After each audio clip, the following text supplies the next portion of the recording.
Hello everyone, welcome to Law Explained. This is lecture 2. So today we are going to deal with some basic features of CPC. We need to understand that all the laws that are existing currently in the country, they have to adhere to the constitutional scheme. They have to adhere to the basic principles of the constitution and no law can derogate it. Why? Because constitution is the grand norm. तो देखिए grand norm constitution is the grand norm in India और as far as grand norm is concern grand norm आपका jurisprudence में आएगा पर ऐसे समझ लीजिए कि ग्रैंड नॉर्म के लिए कुछ चीज़ें ज़रूरी होती हैं। एक तो ज़रूरी होता है इनिशियल यूज़र पर्स, वो लोग जिन्होंने जब कुछ नहीं था तो वहाँ पे without any law they assumed the authority. हमारे केस में the constituent assembly assumed the authority that they have the authority to make a law, to create a law. फिर उन्हों सेकेंड रिक्वायरमेंट ग्रैंड नॉर्म की होती है document.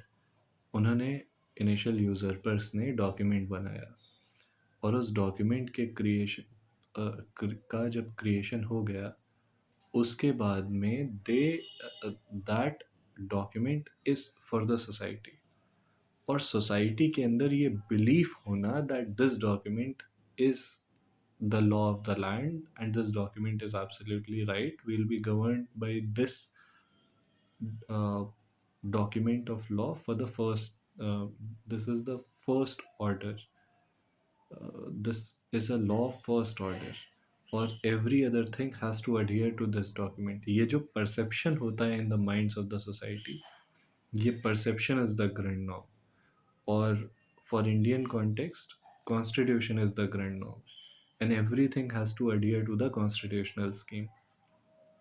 तो CPC is one law among many other laws or this CPC also has to adhere to the basic principles of the constitution and constitutional principles are implicit in it and they guide our CPC। CPC, if any interpretation has to be done, anything has to be done, uh, we in case there is any ambiguity in CPC, we must do that in line with the constitutional morality, constitutional principles, natural justice, reasonableness, non-arbitrariness, etc। फिर second thing है हमारी rules of interpretation. तो देखिए अगर कहीं पे कोई दिक्कत नहीं है, कोई प्रोविज़न ऐसा है जो क्लियरली सिंपली बता रहा है क्या करना है क्या नहीं करना है और उसका प्लीनरी मीनिंग लेने पे हमें कोई दिक्कत नहीं हो रही है, वहाँ कोई एम्बिग्विटी नहीं है, तो उसका लिटरल इंटरप्रिटेशन किया जाएगा। The provision will apply as it is without any ifs and buts, without any deviation, we can directly apply it, that is literal interpretation। लेकिन प्रॉब्लम तब आती है जहाँ पे एम्बिग्विटी आ जाती है। जब एम्बिग्विटी आ जाती है तो हमारे पास दो रूल्स हैं, एक है मिसचीफ रूल और एक है पर्पसिव इंटरप्रिटेशन। जो मिसचीफ रूल है इसको हेडन्स प्रिंसिपल भी कहते हैं और ये कहता है कि हर लॉ जो एग्जिस्टेंस में आया है वो किसी न किसी मिसचीफ को to do away with some mischief it has come into existence. कोई भी मिसचीफ, कोई भी ऐसी दिक्कत, कोई भी ऐसी परेशानी, कोई भी प्रॉब्लम इन द सोसाइटी उसको सॉल्व करने के लिए आया है। तो in order to resolve the ambiguity we need to adapt that interpretation which is most likely to resolve that ambiguity, to do away with that mischief in the society, we adopt that interpretation of law। इसी तरह से purposive interpretation जो है वो ये कहता है कि हर लॉ जो है, हर प्रोविजन का कोई ना कोई पर्पस है, the ultimate end that it wants to achieve, और the ultimate end of CPC is what? To do justice, to be able to achieve justice, to do justice to the parties, to the society। तो हम कि कोई भी ambiguity के point पे interpretation जो करेंगे वो इसी तरह से करेंगे जिससे जो हमारी एम्बिग्विटी है, जो जो प्रॉब्लम इन द सोसाइटी है वो ख़त्म हो, लेकिन किस तरह से? वो जो जिस पर्पज़ के लिए लिखा गया था रूल, वो हम फाइनली अचीव करेंगे। मतलब और पर्पज़ क्या है सीपीसी को लाने का? जस्टिस। तो जैसे फॉर एग्ज़ाम्पल मान लीजिए ऑर्डर 6 रूल 17 में उन्होंने टाइम दे रखा है। द प्रोविज़ो सेज़ कि ट्रायल के टाइम मतलब टाइम कि अ, वो दे रखा है कि ट्रायल के टाइम अगर अमेंड करना चाहते हो, so that won't be allowed unless court is satisfied with due diligence also you could not raise that issue. But in actual practice also the court generally allows the pleadings. और क्यों? क्योंकि those are done in the interest of justice. और despite the prohibition in the proviso, proviso मना कर रहा है उसके बाद भी ऑर्डर 6 रूल 17 जो है उसमें अमेंडमेंट ऑफ प्लीडिंग्स आपको अलाउ कर देते हैं।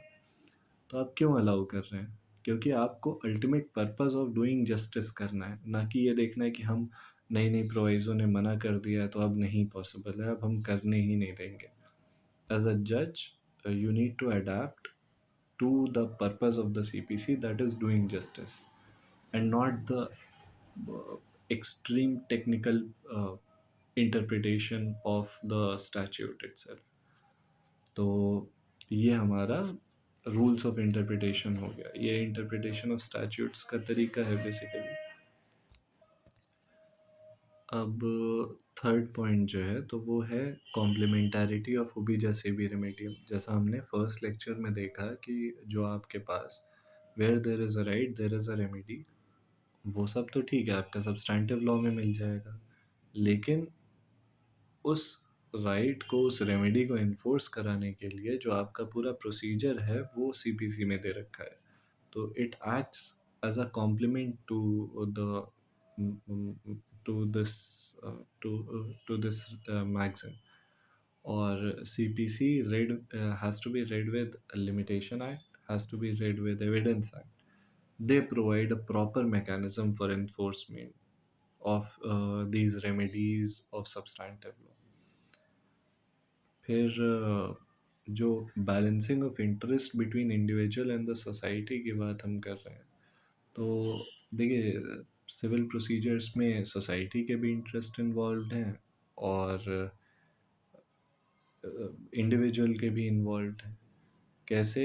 कि सोसाइटी जो है तो उसके सर्टेनिटी ऑफ लीगल रिलेशंस होना चाहिए, मल्टीप्लिसिटी ऑफ प्रोसीडिंग्स नहीं होना चाहिए, कॉन्फ्लिक्ट ऑफ जजमेंट्स अवॉइड होने चाहिए। रेस जुडिकाटा वही कर रहा है। ओवर बर्डनिंग ऑफ कोर्ट्स है तो उसको अवॉइड करना चाहिए, लेस लिटिगेशंस होने चाहिए।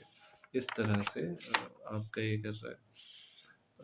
फिर जैसे नेचुरल जस्टिस क्या है कि भाई audi alteram partem right of fair hearing सबको होना चाहिए।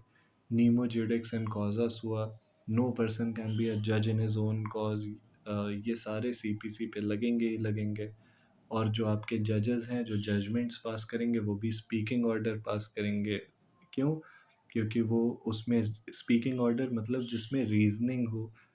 ये सारी चीज़ें सीपीसी में आपको मिलेंगी एज बेसिक फीचर।